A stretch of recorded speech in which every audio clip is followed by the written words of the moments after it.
Hello everyone welcome back to Arpita Aashiyana आज blog रे अच्छी गहम खीरी रेसिपी एटा मोर फास्ट अटेम्प्ट तो चलते आगू कौन अच्छी देखा मु गहम खीरी बनवाई गहम को 4 ରୁ 5 घंटा बतुरे रखी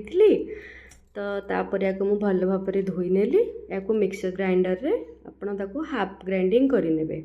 जमती टिके दर कुटा दर कुटा पाटी दाना दाना बाजिले एक्चुअली भल लगे गहम खीरी नॉर्मली तो तापर ये गोटे प्रेसर रे किसी तेल नहीं या गरम हवा को छाड़दवा तापर फुटण कर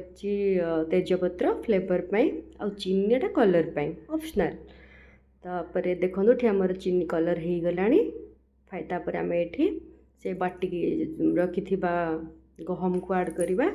गहम ऐड कर सारापर आम जस्ट 4 ରୁ 5 मिनट खंडे फ्राए करवा से तेल सांगे तो ये मु भल भाव या फ्राए करने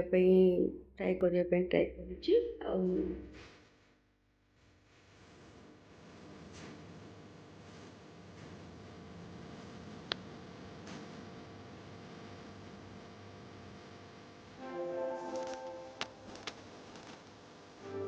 आपण चाहिए तेल जगार घी नहीं पारे मत घीर बास्ना भल लगे तेणु मुझे तेल प्रिफर कली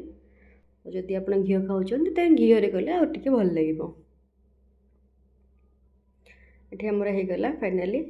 तापर मुझे पानी ऐड कली जो कंटेनर रे आपण नहीं गहम से कंटेनर रे तार 3 गुणा पानी ऐड करने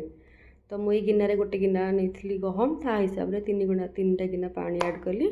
तापर ये आम भल भाव मिसई देलापर ये चीनी से गिनारे गोटे गिना चीनी देती एवं स्वाद फ्लेवर पाई आम दबा कि अलैच एटा फ्लेवर भल आसो तापर आम एथर ऐड करवा कि लुण लुणटा देवा द्वारा आमर से मिठार एक्जाक्ट फ्लेवरटा आसी थाए तो देखो मुझे लुण ऐड करदेली तो सब हो सारापर भल भाव मिक्स करके आम कभर करके 2टा ରୁ 3ଟା हुइसिल देदबा तापर मु गोटे डेक्ची किछि काजू को फ्राए करी नौची मो पाखे काजू ही थिला बाकी ड्राई फ्रूट्स जहाँ चाहिए अपन ताको ऐड करें आलमंड हो किसमिश हो तो मुझे अध लिटर टे क्षीर नौची क्षीरटा भल भाव फुटी आसला बेलू से जो सीझाई रखि आम गहमटा को ये ऐड कर नवा भल भाव मिक्स करदे तो फाइनाली आम या मिक्स कर नहीं आउ डेफिनेटली आपण या ट्राए करेंगे आ मत कमेंट जनइबे केमती लगिला तो आज आमर गहम खीर रेसिपी फाइनाली रेडी आपको टिके पानिया रहिले ही रही भल लगे कहीं रहिले बसी जाए तो मत नॉर्मली खीर पानिया प्रिफर भल लगे तो कमेंट जनइबे आपको केमती लगिला थैंक यू फॉर वाचिंग।